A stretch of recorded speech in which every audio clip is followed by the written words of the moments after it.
out and about in Haverfordwest, right the way through till Thursday this week. Santa's sleigh in our county town. Have a look at our website, purewestradio.com, for all the details of where they're going to be. But it is Pure West Sport with Eaton-Evans and Morris Solicitors, and plenty still to come between now and 9. And we're going to chat now to our guest this evening, who is Pembroke's Luke Harris, who turned pro golfer.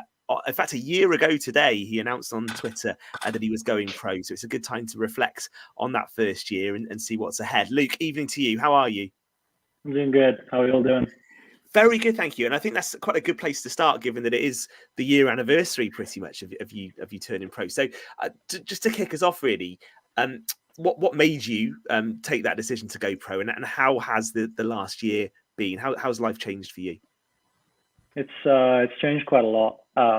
Obviously spent 5 years in university in America. Didn't really know when the right decision was to turn pro. Ended up playing the World Team Championships for Wales in Paris. Would have been the end of just before, so maybe 13, 14 months ago.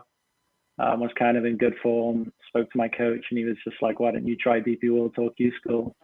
So it was kind of a new environment for me. Went there with not much expectations and managed to get pretty much all the way through and get a Challenge Tour card, and felt that it was the right time to kind of take the plunge. So when you make that decision that you're going to go pro, what does it look like? Does it take a long time to actually do it, and how does that just even work? Surprisingly not.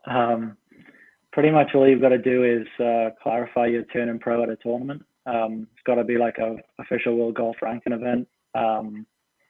Basically, you just got to enter and tick that you're a pro. It's as simple as that. So, wow. And yeah. Just for people watching as well, and then I know Fraser Gordon and Tom have got plenty to ask you as well. For people watching who might not know, what's the difference between amateur and pro? Not too much. Just basically the fact that you can win money now. As an amateur, you can't officially be given cash.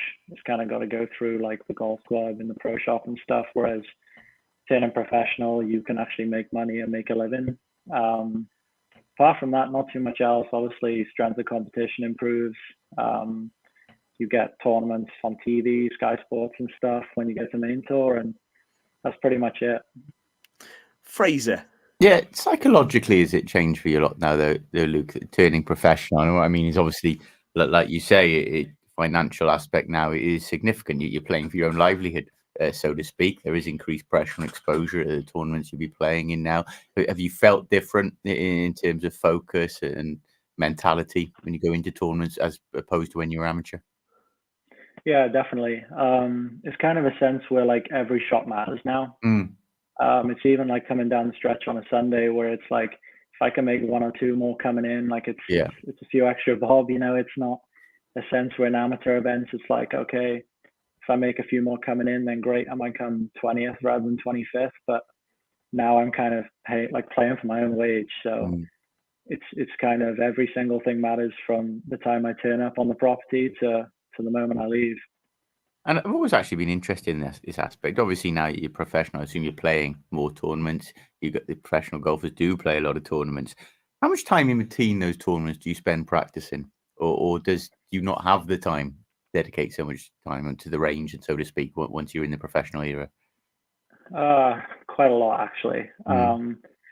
In between events, it's kind of a little different. You got to kind of be on with your recovery and everything else. Like golf is quite a mentally demanding sport, so it's not more the physical side. It's kind of making sure you switch off in the downtime too. But I spend a good amount of time, especially in season. It's more like tidying up what was kind of going wrong in the week before. To say like my putting stats went up to scratch, I kind of work on the weaknesses and hopefully turn them into strengths as quick as I can before the next tournament. So. Obviously, Luke, you were saying that you were in uni in Cardiff, in America, in the States. Obviously, the golf out there and the greens are obviously a lot different to Europe. Most of your younger days you played over in this country. Did you find a vast difference playing in America? Did it actually help your golf out there? Yeah, 100%. I mean, it's not just the weather I had to practice.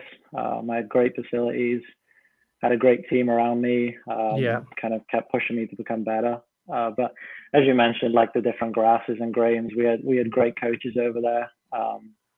They helped us out as much as possible when we got to tournaments with preparation and just basically all the knowledge that we needed to get like improve and get better. But yeah, it definitely took longer than I expected. It was a good sort of 6 to 12 months until I really felt comfortable. Obviously, this is your first 12 months as a pro. As it's sort of the competition is obviously very competitive, as you just said. But have you been able to handle that side of it as well? You know, the mentality and the playing side of it. Is it harder than what you envisaged? Surprisingly not. When I turned pro, I kind of kept the same team around me, same coaches, psychologists, strength and conditioning coach. So I kind of wanted to keep doing what was working. Yeah. And we kind of approach tournaments the exact same. I kind of turn up, do what works for me, make sure I prepare, and just basically try and ignore what's going on around me. You kind of look around the putting green and see guys that you've looked up to on TV for years, and it's now you've got to think like it's just another guy. I'm just playing against another person. So I was going to ask you about that actually. Have you had any moments where you've seen people and gone, I can't quite believe I'm here? Yeah, there's been a few. Could you share? Yeah, like I turned up to Q School last year. It was quite a funny story. I brought my dad out with me to caddy. The stage one at Q School, we went to Sweden, rocked up there. It was quite a poor golf course. The weather was terrible. And you might know Jonas Blixt was there. Yeah. He's a very famous Swedish golfer, played PGA Tour for years, like pushed close to Ryder Cup teams. And the round one draw comes out and I'm in the 2-ball with him. I'm out there in the 2-ball with him, and I'm like, okay, welcome to the big league. But yeah, that was probably one of the greatest weeks ever. I got some really good information off him, learned a lot from him, had some really nice words off him, and kind of used that to keep pushing forward. And even at stage 2 and 3, I played with some really good guys. They kind of want to help the younger guys out too, which is a really good thing. Yeah, that's really encouraging you say that, because it's such a competitive sport. It's one against one, isn't it? You know, and for the top guys to be sharing the information with you, perhaps they're giving you the wrong information, mind Luke. Have you thought of that? But no, I just feel that's really good as far as the sport is concerned. That's a great thing to do, is share that. Look, you talking off air there. You're talking about the stages you went through to try and qualify for the DP World Tour, and then you got through a few stages, but unfortunately didn't quite get over the line. What's it? You got obviously no doubt. I assume you were trying again for that the next opportunity. What do you think you need to add to your game? What changes do you need to make? What was the difference between you not quite making it in the final stage? Truthfully, it's my putting. Right. I don't mentally like to talk about it in a bad manner, but like hitting wise, I feel like I'm right there. It's just once you get on the greens at professional level, they're so good, especially under pressure. If they need to hold a putt, if they need to hold something out of the bag when they need it the most, they do it. Mentally, I can get a little bit stronger too. It's just kind of the way approaching stuff under pressure and kind of staying in the moment. But I guess it's all kind of learning. I'm still pretty young and new to the environment, so I just try and pick up as much as I can from the better guys and use it to my advantage. Yeah. On a lighter note, I know one stage of qualifying, your brother Jack, well known to the show, was caddying for you. How did that work out? Any tense moments? Yeah, it actually was really tense this year. I mean, I definitely don't make life easy for him. That's for sure. I mean, you could tell him from me. I did note he posted a few photos of himself caddying, and he made sure every photo had a picture of his Iron Man tattoo on the back of his leg got in the photo. So if you're watching, Jack, we get it, mate. You've completed Iron Man. We saw it. Okay. How does that work actually in terms of the people around you, Luke? Because you obviously Fraser talks there about Jack caddying with you, and you said you've had the same coaches and team with you. So do they travel with you to tournaments, and can you pick your own caddy, for instance, when you go to tournaments? How does that kind of thing work?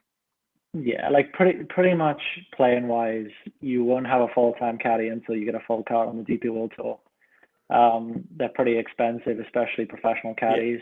So I try and kind of, if I can, have friends or like my brother, or if my dad's free, just anyone that can kind of help me out for the week. But especially in pro golf, having a caddy is a big thing. It's just someone to talk to when the going gets tough, and someone to kind of just give you that second opinion on decisions. So I try and have one as much as I can. And you mentioned as well about like the mental side to your game as well. What kind of work do you do there from a psychological perspective to help you through? Because it's golf is like that. It's such a demanding game, even at the level that we played, nowhere near the level you're playing. But what work do you do there to help?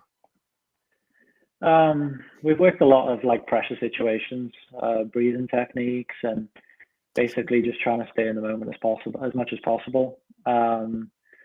Sort of like self-reflection after shots, just to try and take your mind off things. Even just in pressure situations, just try and think of other things. It's just ways of like switching your brain off, so your brain isn't constantly sort of thinking and running through situations, because obviously that leads to mental fatigueness. So it's just basically trying to switch off as much as possible in between shots, which sort of like, say, I have my brother or a friend there to just talk about anything rather than golf, usually works. And then obviously once you get back to the ball, then for the next shot, you sort of go back into the zone. Luke, something we've talked about to death on this show, well, the whole of golf has talked about to death, is the concept, obviously, the Live Golf Tour. But I'm actually intrigued whether to a young professional like yourself, that changes the outlook now. And what I mean by that is obviously you're coming through ranks, you're looking to get on a tour. There's now 3 tours available. There's always traditionally been 2 for so long, hasn't it? You played America, played in Europe. Now you've got the DP World Tour, European Tour, however you want to call it, the PGA Tour and Live Golf. So in essence, the 3 will dilute from each other. There will be players on the European Tour, has been, and the PGA who've gone over to Live. Has that changed anything for guys like you, young professionals coming through, the fact there's an extra option available there now? Yeah, I mean, even worldwide, there's so many tours now. Like even like the Asian tour, which is kind of below Live, it's the money even over there is gone through the roof. Obviously, Live is a sticky situation right now. It's very difficult to get onto, but obviously everyone knows the rewards if you can get onto it. Yeah, sure. But it is having an impact on worldwide golf in positive and negative ways. But yeah, I mean, the more opportunities, especially for us younger guys, the better. And the John Rahm news, as someone who's in the professional ranks, has that sent shockwaves through the game? It was a big surprise. I heard rumors, obviously, social media and stuff for a while, but obviously social media is a big thing. When I saw he'd actually signed, it was an interesting thing, but obviously 500 million is hard to turn down regardless who you are. So you can see both sides of the story. Yeah. What about your aims, Luke, and what's coming up in 2024? Where should we be looking out for you, and what do you hope to achieve? I'm going to be playing on the Challenge Tour this year, which is the kind of younger brother to the DP World Tour. It's a feeder for the DP World Tour, so I'm going to predominantly be playing most of my season there this year. Be traveling all over Europe and stuff, so it's going to be fun. It's obviously year 2 now, not year 1, so I'm kind of learning a lot more, and I'm kind of excited to see what this year has to bring.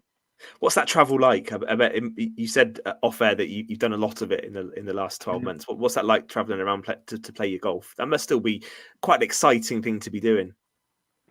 It is and it isn't. It's very tiring. Like, I kind of rock up on a Tuesday. Tuesday, Wednesday usually is hard practice. I see the golf course, do a lot of work, make sure the game's ready, and then Thursday, Friday, Saturday, Sunday is the tournament. So really, I don't get too much time to look around, especially where I am, unless I kind of get an early tee time and can get an Uber into somewhere. But